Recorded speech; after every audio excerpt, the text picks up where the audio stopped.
This podcast is brought to you by RYYZN Make Life Work Out, a health and self-development platform dedicated to helping busy, everyday Kiwis manage their physical health and upskill their mental well-being. Through sharing relatable and practical content from health practitioners, as well as showcasing interesting stories from interesting people. For more shows, content, events, and coaching, head to our website, www.ryz-workout.com.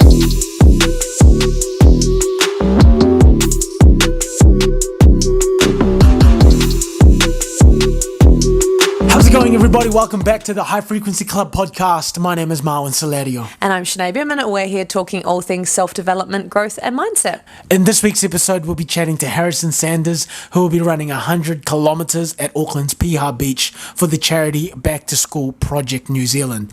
He shares the reasons and the why behind this big feat and what's helped him get through all the other monumental achievements he's done, like his previous 7 marathons in 7 days, and how he trains up leading up to these events. Yeah, Harrison also shares the pivotal moments in his life that has led him to where he is today, and how boxing played a key role in getting him through some of his darkest days.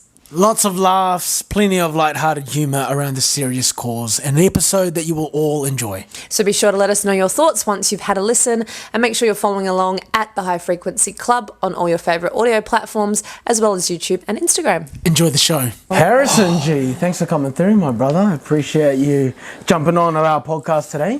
How you feeling today, bro? Yeah, all good. All good. Cold out there. Yeah. What's this podcast? How many podcasts have you been on now? I don't know, 3 or 4. Ah, nice. Yeah, you've had your own podcast, so you're a seasoned vet. Kinda. We expect a lot from you, bro. You're going to be disappointed. Bro, for people who don't know who you are, what are some pivotal moments in your upbringing to help us understand the person we're listening to today? Probably, I don't know, like good and bad. All of them. Yep. All of them. Things We want that to get to shaped know you as a person, the humanity of Harrison Sanders. Alright, sweet. It's like a timeline. I did this with my class the other day, actually, like a timeline of things in your life that are important, and they did like trips to Aussie or Nana dying, or like they're all good and bad, right? You learn from them. So big things probably like finishing high school, big one for everyone, right? Going into like the unknown, and I went into a job that I hated, so that was a big thing. The same time I had my nana pass away that year. I had a knee op, ACL meniscus tear, and then my cousin passed away. He was like my best mate a month after my nana, and we buried them like next to each other, which was quite daunting. It was like, because at the grave plot, it's like my nana, my auntie's like plot, and then ours is next. I was like, shit, am I going in there next? Like, it was Nana, Hayden, my cousin, and then ours. I was like, oh shit. So yeah, that was pivotal. That was all in the same year, last year, high school. And then going into the job that I didn't like, that was another thing. I did a boxing fight. That was a pivotal moment. 2017. So I went through like a real dark patch from 2015 to 2017, which was when my cousin passed, Nana died, and the knee op, to like going through all that and then coming out with the boxing fight, and then I went on a Kentucky to Europe, which was cool as well. So lots going on in that short space of time. And then got back from Europe, carried on. I was a builder at the time, carried on with building till 2019, 18, and then decided I want to become a teacher. So when I did teaching, like complete opposite ends of the spectrum. And then I'm a teacher now, so that was another pivotal moment. And then, yeah, I am where I am today, I guess. When you say you had a plot, like where your cousin and your grandmother was, does like it says Harrison Sanders is going to be here? I'm trying to figure this out in my head. My granddad like brought them all, I don't know, years ago before my nana passed. And it's like, so him and Nana, and then my mum has 3 siblings, so like they're all just sitting there. Obviously, there's nothing in there. But they're just so it's ready so that your family can all be together. Jesus. Yeah, it's so common. that was Families. Is it common? So that all your families together. Type thing. But that was pretty scary. Yeah. I bet. Yeah, I was thinking like, holy shit. When you were saying that, and I was picturing me, I was like, what the fuck? My name's here. I was there. 1992 dash, and then wait. I'm like, whoa. TBC. It's too fucking much for me. And being like 18, like, whoa. Yeah, Jesus. Describe the thought process during that time, bro, where, you know, you've had the 2 deaths, you've had an injury that's obviously stopped you from doing the activities that you loved. What was that like? I mean, that sounds hectic. Yeah, so like obviously going into last year of high school, I don't know what you were both like, but like you think you're the man, like year 13, I'm gonna go solve the world, like I'm gonna be this. So when like that was happening, I was playing football at the time. That was like a big thing in my life, and then I like lost my knee really, so I couldn't play. That was like a huge loss, and it was like a positive outlet, I guess, rather than just like drinking and partying and girls and just doing all the dumb stuff that you do when you're 17. So that was a huge blow, and then having like the sequence of events after, I don't know, threw me off a bit and just went through like the slumps, I guess. So after high school, by the time the knee had gone and the 2 passings, I was just like very vulnerable, put on like 20 kilos and just didn't really like life at the time, to be honest. I turned from like a real extrovert to an introvert, and really just that was me for like 2 years. So quite dark times. And how did you get yourself out? Through boxing, probably, to be honest. So meeting RYYZN, I don't know if you've heard of him or met him. So he was my boxing coach, and he's like a family friend. And I met him through people and whatnot, and then he's like, "You want to fight in 6 weeks?" I'm like, "No." No. I was like, never would have had a fight in my life or anything like that, like no street fights, nothing, just like this little white boy that went to like Massey High, which is like a fighting college, but that wasn't me at all. So anyway, going into boxing, it was like an outlet that I met like a community based gym and team, and just learning like the key things in boxing. Like I see you do boxing now, so like the discipline of it and just staying consistent, and if you don't show up you're going to get hit in the head, like thinking, oh, okay, my fight, like what's going to happen. So finding boxing was awesome, and like the benefits that came from it, like losing the weight, I didn't do it in a very good way. I lost all the weight that I gained probably, so I went from 96 to 71 in like 2 months. Which isn't like safe. Were you really trying to do that at the time, or was that just because of the training and everything? The training, it like shed off slowly, but then it got to like I was at 78 or something. He's like, "Oh, you'll get to 71 for the fight," and I was like, oh, "Okay." So we did that, and it was like juicing and everything extreme, which like the V8 juice. I don't know. Oh, I was like juicing, like just V8 juice. Fucking steroids. I was like, oh shit, your poor opponent. Fucking hell. For a corporate fight, juice it up. Oh shit. But you carry on the V8 juice. I don't know. So I was just shooting it up, and then doing the juicing and V8 juice. So there were lots of things, and then like losing the weight was a positive outlet. Also with all these things that had happened from the boxing, and I guess that's how that happened. What was that? What made you say yes when you initially first said no to fighting? What were you like, you know what, I'm going to do it? Because it's a big deal. Yeah. Like, I know that you see a lot of people now getting into corporate boxing fights, but it's a big fucking deal. Yeah, like once you're going to get hit in the head. Yeah, because my next question is going to be, what was it like from someone not having any fights to going to sparring? But first, what got you to say yes? Well, one, I was going to Europe in like 10 weeks, so I want to look good for that. Right. I was like, oh yeah, sweet, that'll be all good. So that was like one thing, and then it was like I wanted to do something to maybe get me out of that rut, and nothing was working. So like I'd tried antidepressants and everything. Like I was on them at the time still while I was training, and all that sort of stuff. So counselling, grief support, nothing really helped. So I tried the boxing, and it seemed to kind of work. Interesting. What do you think was it about the boxing in comparison to the antidepressants and the counselling that made it work in comparison to those? I think like the consistency and show, like you saw benefits. So like losing the weight is always a good. I don't really like glorifying losing weight, and you have to lose weight to be happy, because that's not how it should be. That shouldn't be like your first thing you look for.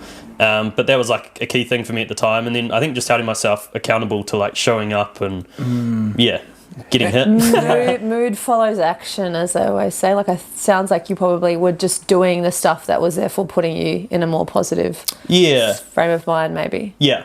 And I think all boxing communities are they're good people out there. Like you're with gang members, like anything. Shit. It doesn't like, no, but like in the same roof, you could have gang members, people from west, south, east, wherever, but you're all like there for the same reason. So that all gets stripped when you walk in, which is cool. So Describe the first time you sparred. So you've never been hit before, never gotten into any fights.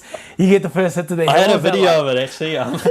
It was with this like 110 kilo Samoan dude, and Oh my God. he'd fought before, so like ducking, weaving, and I was just like jab, jab, jab, like boom, boom, like shit, just like trying to hold back. Yeah, it was scary. Yeah. What about you when you're first sparring? Oh, I Had don't. you done like? Because I'd been boxing since I was 17, but I okay. don't really remember the first time I was sparring then. But I do remember the first, because then I had a huge break from like 18 till now 30. Oh, okay, And so then recently you just picked it up. Yeah, I Yeah. picked it up again because I was still training. I just wasn't like training as consistent as I was.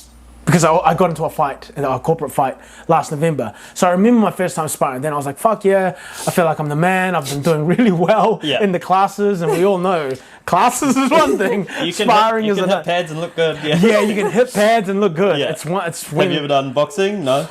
Just boxing classes, Yeah. not sparring. Yeah. Yeah, and I got beaten up in my first one. And I know, like, now that I know the guy who did that, I know he was taking it easy on me, and I was still getting a fucking hiding. And I remember walking out blood. I was in my nice Lululemon gears, all bloodied up, and the coach was like, "Don't ever wear your Lulus here again."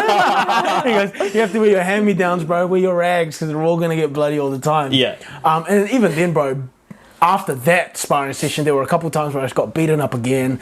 And I remember one time I walked to my car after sparring and I was like, and I was like, oh shit, I'm about to cry. Because I Yeah. got like beaten the fuck up. I've never been beaten up like that. I'm a man. Yeah. I'm 30 years old, Yeah. you know? Yeah, I remember a 15-year-old beating me up. He was just so fast. But I remember I told myself, I was like, this is what you're here for. Like, you're here for the fear, to overcome it, to do things that are hard and scary, because what you learn here, you can then learn and take into your career and into your relationships. Not beat people up. No, but like the mental kind of, yeah. And Yeah. even now, like if you're at a level so far, there's always going to be people better, right? And that still toes you up. Like, if Yeah. and Yeah. it'll bring you back down, and then you keep building again, I guess. But Yeah. it's not a good feeling. No, it's not a good feeling. You can't It's do not a good anything feeling. either. Like, Yeah, especially when they're just so much more better. yeah, You know? they've done years and years, and they know what you're going to do. Yeah, Yeah, that was the other thing. Like in sparring, I thought that was really, really hard, and then I actually got to fight night, and when the dude threw his first punch and it landed flush, I was like, holy shit, I haven't been punched that hard Yeah. in my life that I can remember. And I remember being in that round and still thinking, I was like, shit, this dude's here to hurt me. Yeah. And the boys at the gym, they kept me honest, but they never hurt me like that. No, they're not. They never punched me like that. Have you ever been dropped in sparring or anything? Yeah, but to the Okay. body. Ah, okay. Oh, I got no. like properly concussed in sparring, so I was tr- like, oh shit, yeah. Yeah, no, sorry, I have had my eyes roll back, but that was also my fault because I walked into it. Yeah. The guy wasn't trying to hurt me in, Yeah. in that sense, you know? Yeah. Yeah. So I told myself, I'm one and done. Yeah. Would you get back in? Yeah, maybe. I don't know. Not right now. Like, I couldn't see myself doing it right now. Other plans, but yeah, eventually maybe. I'm still like connected with Albie, and I talk to some of the boys like Tolfa, and all them. So yeah, they're all I competing. still train. I still train and I enjoy training. I just, the risks versus the rewards of sparring and fighting just is imbalanced for me. That's why I stopped as well. I got a few concussions and just properly beat up. Yeah. So it was just like, am I going to be AJ, or maybe not AJ, but like, am I going to be Yeah. Usyk or not? So Yeah, there's other that's things. it. I'm not trying to go pro. I'm No, not trying and you to need rack to up. like really want to hurt someone too. Like, Yeah. I mean, in the camps, you want to like, you got to be a dog. Yeah, and that's why they say boxing isn't a game, because Yeah. it's not, because there's so much is on the line, so much is at risk. you Yeah, know? yeah, definitely. So where the shift from boxing into running, when did that come along? Or was there a bit more in between boxing and running? No, I did boxing right up till like 20. I was just started my new career teaching, and then I was doing boxing trainings like 5 nights a week, and then I was doing my first running thing was like to run 2,300 Ks in a year for my 23rd birthday. 2,300. Oh. How much is that so a week? 2003. It was 43.23. Oh, a I still week? remember. Yeah, a week, and I'd never run more than like 15 Ks. So I was like, Jesus. my legs were That's beat shot. up like hard. Every week was my like PB week, and I was like, oh, this shit sucks. Like my mates are just cracking up at me. Eh? Where did that goal come from then? So like all these passings and stuff that happened in 2015, I always like still like it's on my arm. Like I've got something for my nana and cousin.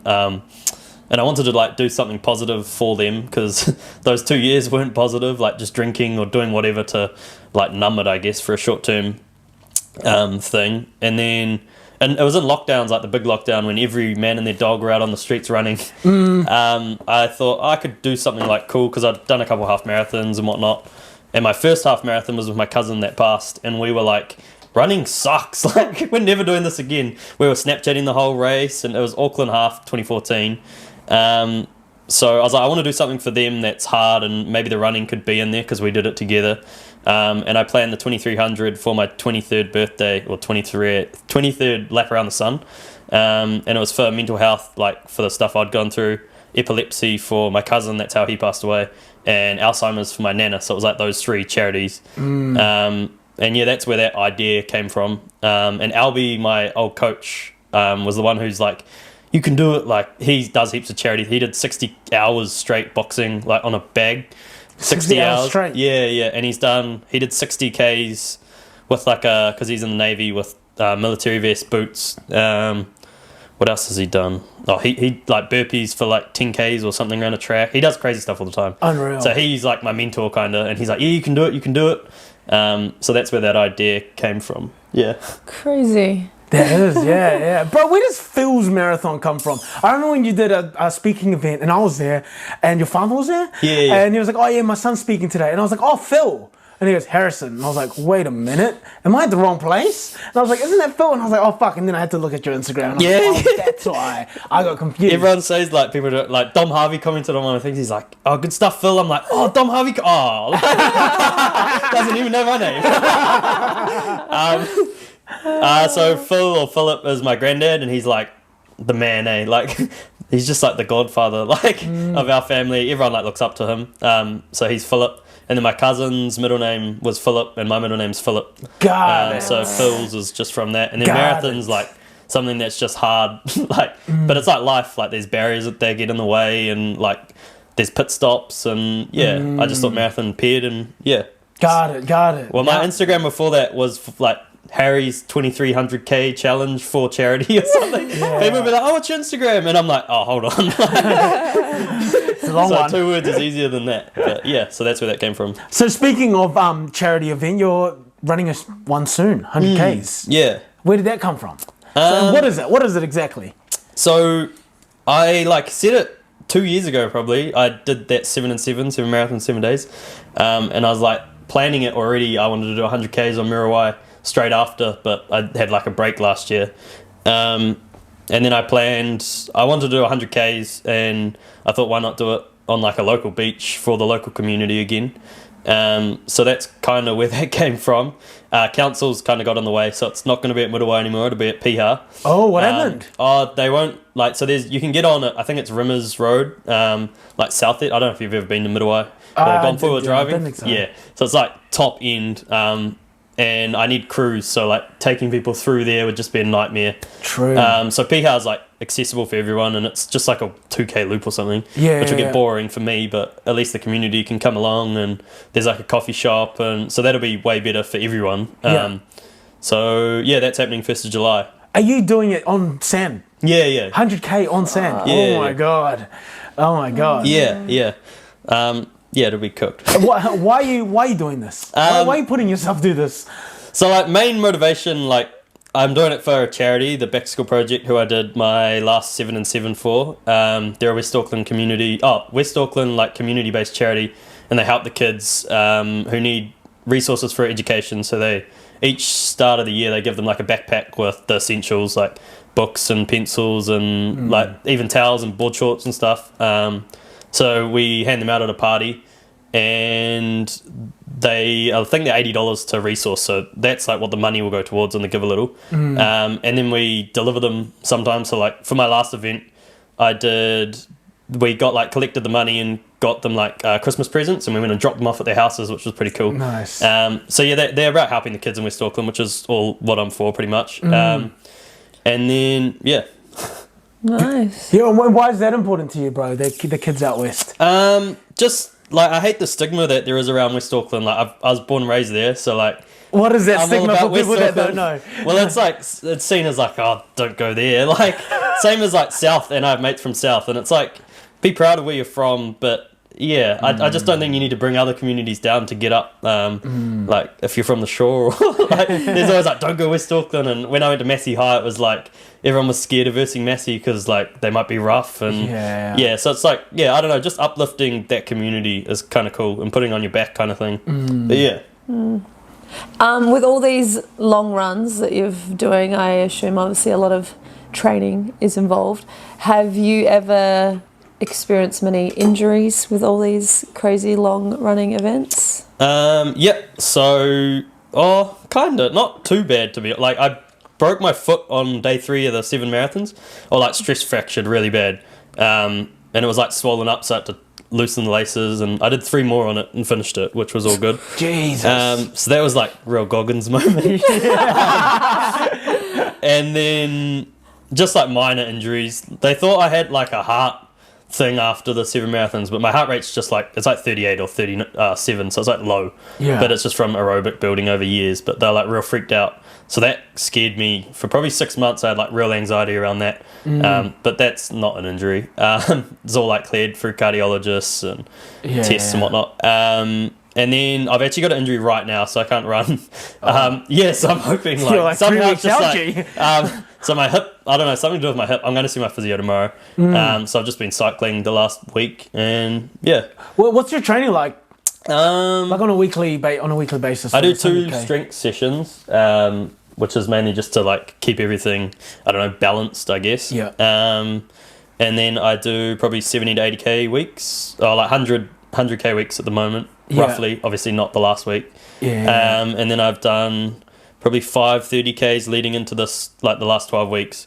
5 30s, and I did a marathon followed up by a 50 the week after, and then had like 2 weeks off, then did a 60. So when it comes to it, you don't actually ever run 100Ks until it comes to the day. Yeah. So 60 will be the biggest I do. Yeah, right. And then And that was at a track. So Yeah. But it was more just like the repetition that was kind of a mental barrier. It was like 150 laps of Trust Arena. So. Will you do any sand training? I've done like mixed trails and stuff, but nothing too hectic.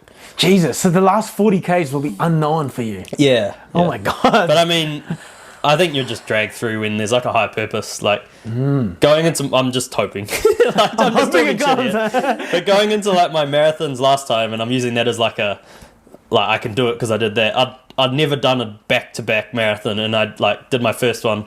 I think I'd done 2 marathons in my whole life, and then I did 7 in a row, like 7 in 7 days. So I should be sweet. Yeah. I was going to ask, like with the 7 marathons in 7 days even, and I'm sure you will hit it. You will hit the same kind of barriers when it comes to the 100K go. What happens when you start, getting those thoughts into your head of giving up, or everything is hurting and everything is telling you to stop now, all good, live another day. Or broken foot. Or broken foot. Yeah. I think it's just putting like what you're actually doing it for, and then also I forgot to say before, so like going back to the charity kind of stuff, like obviously I'm doing it for the charity, but I'm not like literally putting my body on the line for the charity. Like I want to do this as well, so it's like a fight between me and my own head kind of thing as well. Yeah. So like I can do it for the charity all I want, but that's not going to drag me through at the end of the day. So I've got to like really want to do it, and then having that purpose of like always thinking about my cousin on my shoulder and Nana, like putting all the things that you've like gone through in your backpack almost, and like that kind of helps drag you. I felt that's what happened with the marathons as well. So. And it's my cousin's birthday that passed like 2 days after I finished, so that'll be like raw, I guess. So that'll help. Like it'll be a motivator, which is good. Just having like little things that help pull you through. Yeah, having something outside of yourself. Yeah. So you're saying you would have done this anyway, even if it wasn't for the charity. Yeah, like it's something you want to put yourself in these extreme situations. Yeah, and like I want to do something bigger next time. Like I always want to like improve, kind of thing. Yeah. What's next? Run on the moon. I want to do 50 and 50. It's like a thing. What does that mean? 50 marathons, 50 days. I say it now, but no, it's something I want to do. I've wanted to do for like since I finished the 7. I was like, okay, sweet. But it's just there'll be a lot of planning around that. So it'll probably be next Not 10 year. and 10 or 20 and 20, 50 and 50. Just go straight to it, or like a month straight. 31 days would be cool. I don't know. At what point, bro, after the dark days of losing your nana and your cousin, at what point were you like, or was there a point where you were like, oh, I feel I'm myself again. I've gone from extroverted to introverted. Now I feel more extroverted. I feel all good. Or is it something that you continue to manage? I think it's just like, I don't know. There's still days like now which are not the best. Like things still come up, and not about that necessarily, but just like anxiety in general is always there, right? And it'll be the same for everyone. Everyone deals with it in different ways. But yeah, I'm not quite sure how to answer that question. Yeah. It's funny because like, not funny, but I remember when I was going, you know what I mean? Crack up. It's almost that change is something that's just so not sudden, but something so subtle. That's a better word for it. Because what was it like for you when you were going through your dark days? Was there something where you're like, I feel all good now? Yeah, no, I think it's gradual, and it's just little things over time, and then it's not till after a while that you think, oh, actually, I've been having more good days and bad days lately, and then that's when you just sort of realize like, oh, I'm actually. It's not until you like really stop and reflect back that you think, shit, I'm coming out of that rut, and I'm actually, pretty clear, plain sailing, whatever the saying is, and finding things that like uplift you, right? Like doing more things like that rather than just, I don't know, staying the same. You're not going to change if you stay the same. Like involving yourself with different communities or whatever. Like your run for Auckland might be a good one, and like I know you've talked about before, that like stops the need for getting pissed because you can't. So like changing just little actions like that, and that's subtle, but it probably leaves a huge impact. Yeah, you're right. Albert Einstein says the definition of insanity is doing the same thing over and over again and expecting different results. So if you want different results, you've got to change your process. You've got to change the equation.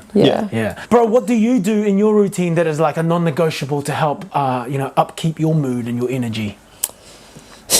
Big question.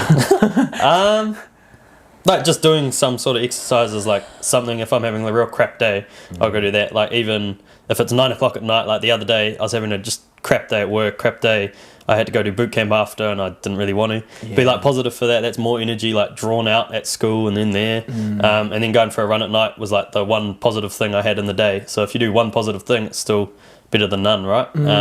So that's probably my one non-negotiable, is do something like exercise, some form. Early's good, but I don't really like getting up early either. So are you more of a training at night, are you? Yeah, I don't mind getting up at like 6 o'clock, but I have to do that for work anyway. So if I want to run in the morning, it's like 5 a.m, which isn't really the goods. Fuck, I'm still. I mean, PT, you probably had to all the time, but. Oh, bro, the earliest PT I do now is 7. Once upon a time I did like a 5:30, and that was next level. Or even 6 a.m.s, bro. 6 a.m.s are fucking next level. Because you got to get up at 5. Like it's not you're there straight out of bed there, eh? Like, my morning routine is 90 minutes long.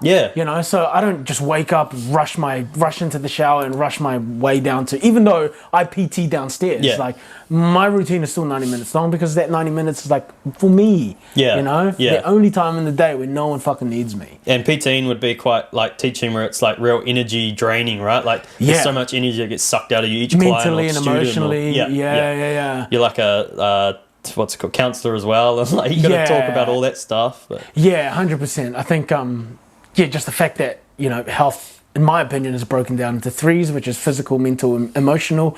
It's our job as a PT, as you know, to be able to help navigate those three realms of health. Because if we're just talking and shit about physical health, then we're missing out on so much. What about the other 2? What got you into teaching, bro? I think just like the want to help people. I think like I always like helping people.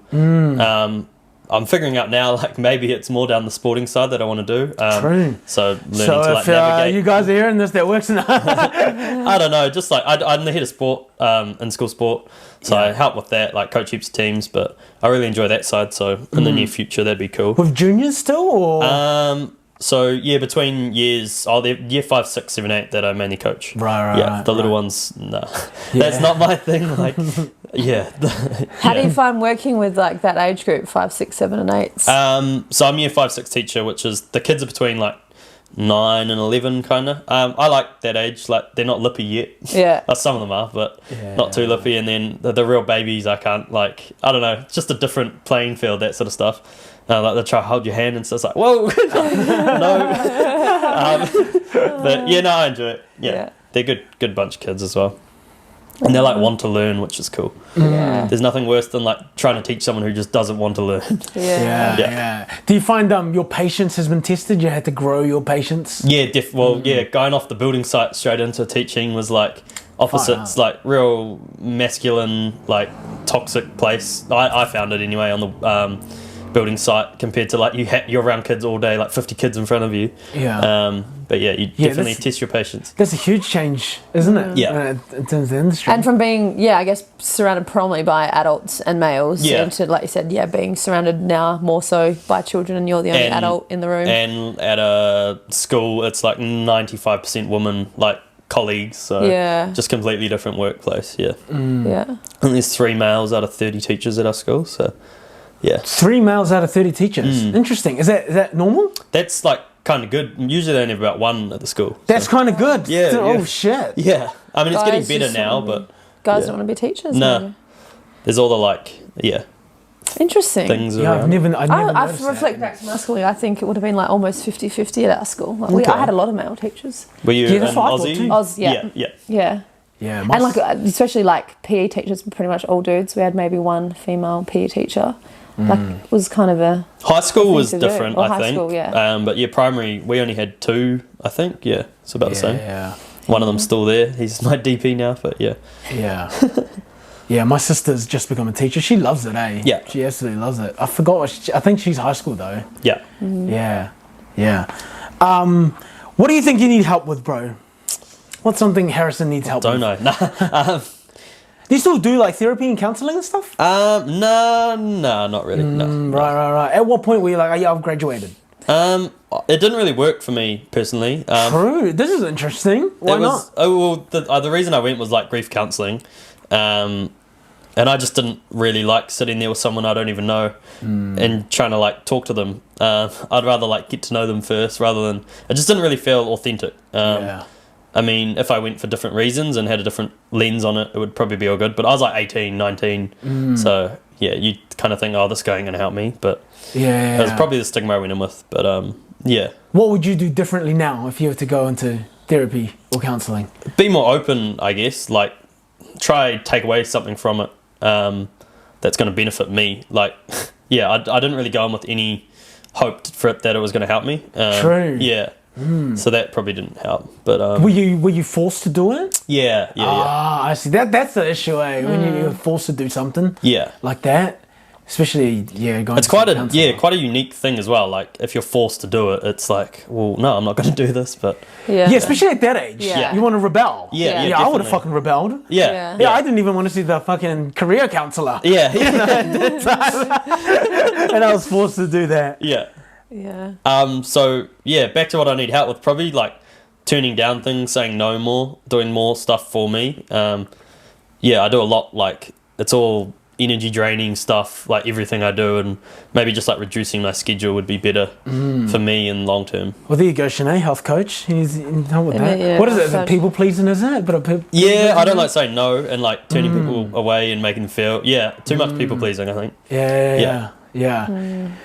Yeah, it's a hard one though because It is hard you because got you to feel do guilty, something. right, bro? Yeah, and then there's a guilt that you get held on top with. But yeah, I don't know. It's a hard one to manage. There's this great book called Essentialism by Greg McKeown, and it's a concept, and he talks about being able to differentiate the difference between like the good opportunities and great opportunities, and just saving your capacity for the really great opportunities that are going to make the biggest impact on like your mission as a person. Because it's so easy to be like, yep, that sounds good, that sounds good, And then your whole week's clogged up. Like your whole week's clogged up, and you can only give it 30%.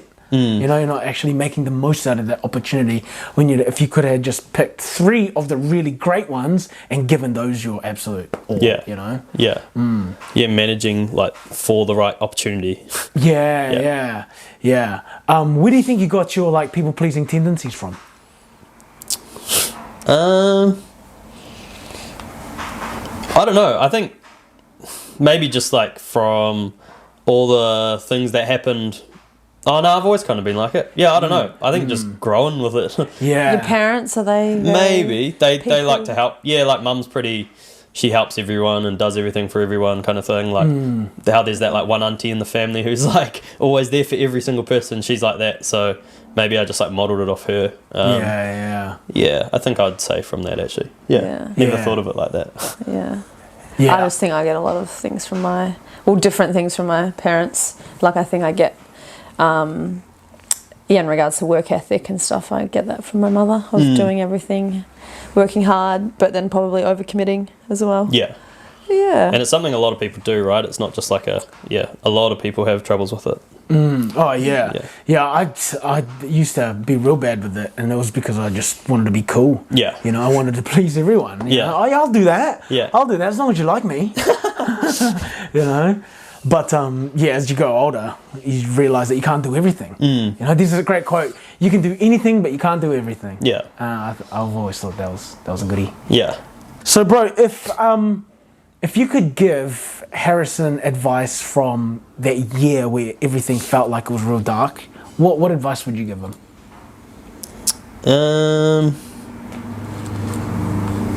Probably to go to boxing earlier than what I did.